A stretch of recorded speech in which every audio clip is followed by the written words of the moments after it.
All right, welcome back, everybody. We're going to do a tomato review today on this tomato right here, and I believe you pronounce this as early Sabacus tomato, or I don't know what two S's stand for. Maybe S's would be drawn out like Sabacus, maybe like that. I don't know, but that's how it's spelt, and here it is. So let's review. Let's take a look at one of these tomatoes. Back you out a little bit. It's a beautiful little tomato. It's very similar to the banana currant tomato, but this is definitely not the same thing. This is more of a either a plum or a cherry tomato, or a combination of both, a plum cherry. Okay, here's one there. I'll show you another one. That one looks a lot like the banana currant, but these are much bigger in size. And here's a look at the inside. This one got mushed up trying to pick it up. I'll show you this side. Here's a look at the inside. Kind of fleshy on one side, it looks like. And give you an idea of the weight.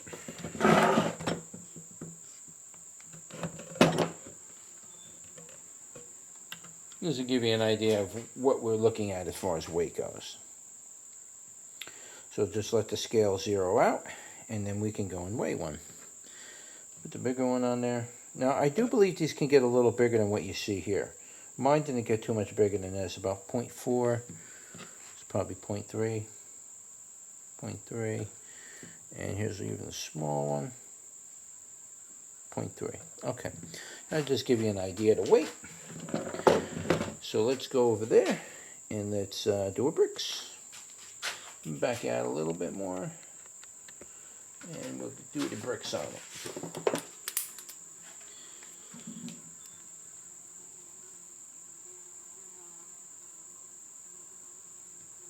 Real wet tomato. About 5 1/4 on the bricks. 5 1/4 is not a bad number, actually.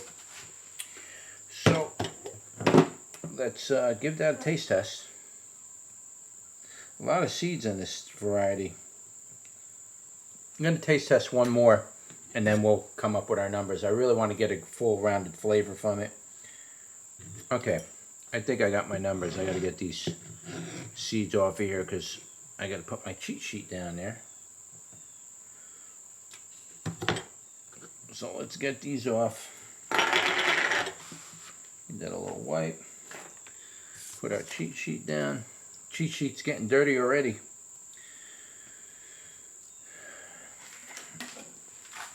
Okay, we're going to go over the sweetness first. First with the sweetness is that was maybe slightly below average. I'm probably going to go 24 on the sweetness. It was kind of a little bit slightly low, but it wasn't bad. It was actually pretty good because the other aspects of the tomato actually taste quite nice. So a little bit, just, you could probably even get away with saying average, but I'm going to say 24 on the sweetness. Now, as far as the tangy goes, that was probably upwards around the 26, 27 mark with that. It was a pretty good amount of tanginess, but it wasn't overwhelming. It kind of worked well with the sweetness, even though it was kind of low. It worked out pretty well. That was just slightly higher, which is really what you want with tomatoes. You kind of want that tanginess a little bit higher. It doesn't taste right when tomatoes are really sweet and tangy is low. That doesn't taste right. I do have tomatoes that are like that, and they're not necessarily favorable. Okay, so tomato flavor. How strong was that tomato flavor in the whole tomato profile? 5 would be average. We're going to go about 6, maybe 6.5, which is a good number for the strength of the flavor in that tomato. We're going a little high with that because it did have a very prominent flavor. In fact, it's still hanging around the back of my tongue. So tomato flavor was pretty good. It's right in the right zone for good tomato flavor numbers. When we're talking about numbers, you want to be in that 6 to 6.5 area, a little above average, and that will give you a nice delivery of flavor right to the back of your tongue where you need it. That's where it all takes place. Yes, it's good on the front part of your tongue, but it's the after part. It's that aftertaste, the way the flavor hangs around, and it's got a strong enough part of that flavor. It can hang around long enough for that flavor to really work on you and really get you used to liking that particular variety of tomato. So Yeah, we'll say 6.5 on that. Now, moisture was pretty moist. I'm probably going to put the moisture at somewhere around, um, we'll go 5.5. I'm going to go a little bit above average on the moisture, but not quite in the good zone where you'd want to be. And the reason for that is because the texture was a little bit on the creamy side, but that could have just been that one tomato. I'll even pop another one for you right now just to get an idea on texture. I need to make sure that I'm right on the texture, because if the texture is not right, that gives me a low rating. And I really don't want to give it a low rating. Yep, moisture will be about 5.5 on the moisture. Tarty and sour, not really. There may have been a little tiny something, but not enough for me to even put on the numbers here. I'm just going to call it 0. Undertones, there were really no undertones with it. If there was, it was very low. I'd say under 1 for the undertones, maybe a 0.5 or something. It was a little something, but it was really low. So it'd be under 1, so it's almost undetectable.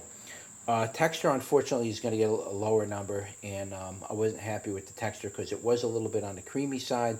I'm not a creamy lover tomato. I don't like tomatoes that are like mashed potatoes in my mouth. I don't like that feeling.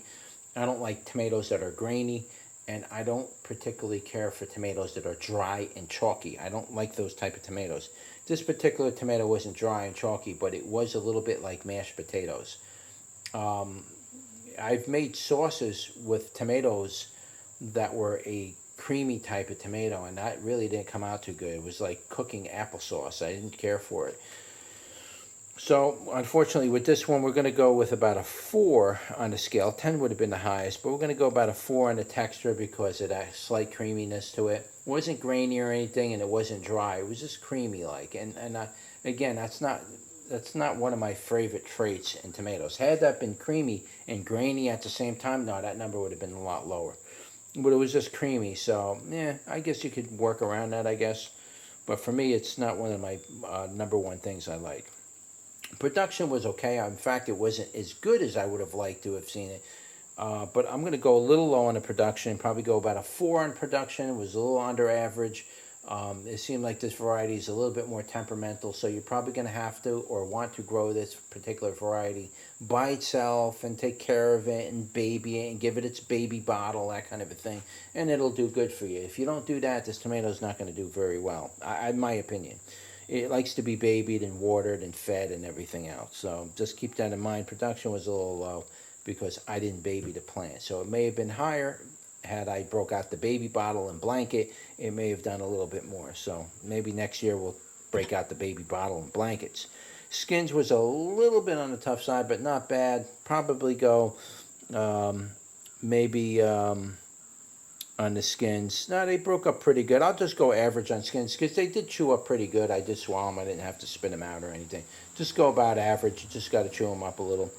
And, that's it.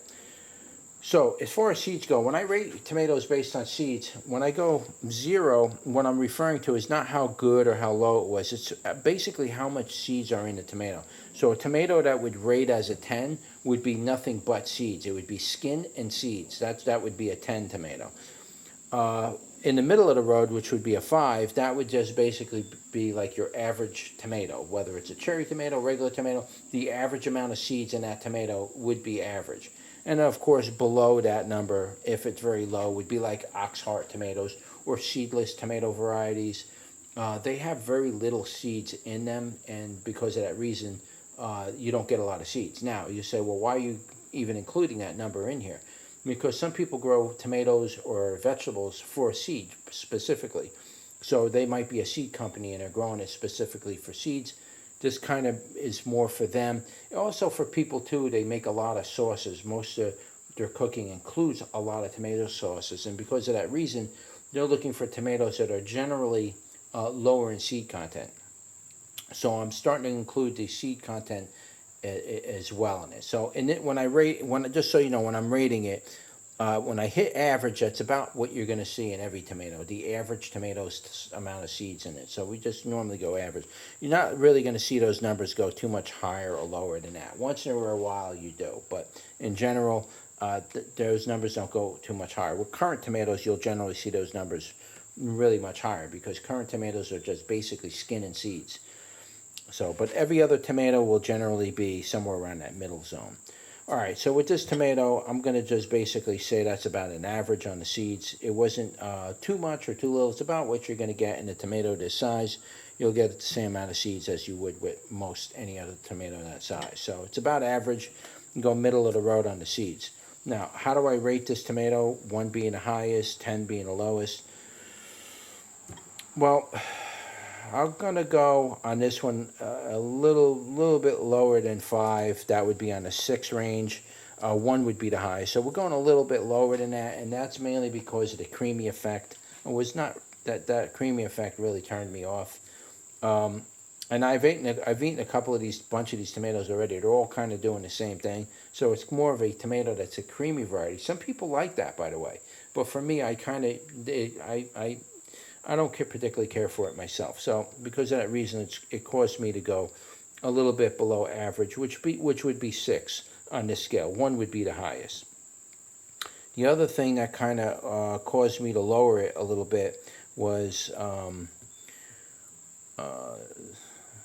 there was something else in here. Oh, the low sweetness. It wasn't that high in the sweetness, and so that in itself really brings the whole effect down. And the tangy was a little low to accommodate the low sweetness, but that whole effect wasn't really the most appealing type of an effect with this tomato. It's a good tomato. I think I'm going to grow it out next year. We'll see if we can improve this tomato a little bit by maybe growing it in some other soil, and maybe the variety will pick up as far as taste goes. But as of right now, my rating for it for 2020 is going to be a 6 on this scale. So we'll see what it does next year. We'll review it again. And if those numbers pick up, well, then go by that one, because that's what, we're really going to focus on, giving it the right things it needs to really bring that flavor up. And that includes lime, by the way. If you bring up that lime level, a lot of times that brings up the pH. And when you bring up the pH, your sweetness is going to come up a little more, because the tomatoes that are generally grow in soils that are around 7 pH, you're going to get a lot better of a taste, sweeter and better balance, than tomatoes that are growing in soils that are like 6.5, 6.8, and tomatoes don't come out very well when the plant grows better in lower pH soils, but the tomato taste itself, you start getting a type thing to it. So just keep that in mind. So anyway, guys, that's basically it. That's your tomato review for the Subbutkus tomato. I will leave whatever information I got on this in the description below. There'll also be a link below in the description where you can visit the webpage and buy the seeds if you want to give this variety a go for yourself. All right, so don't forget to like, share, and subscribe, and I'll see you on the next one. Take care.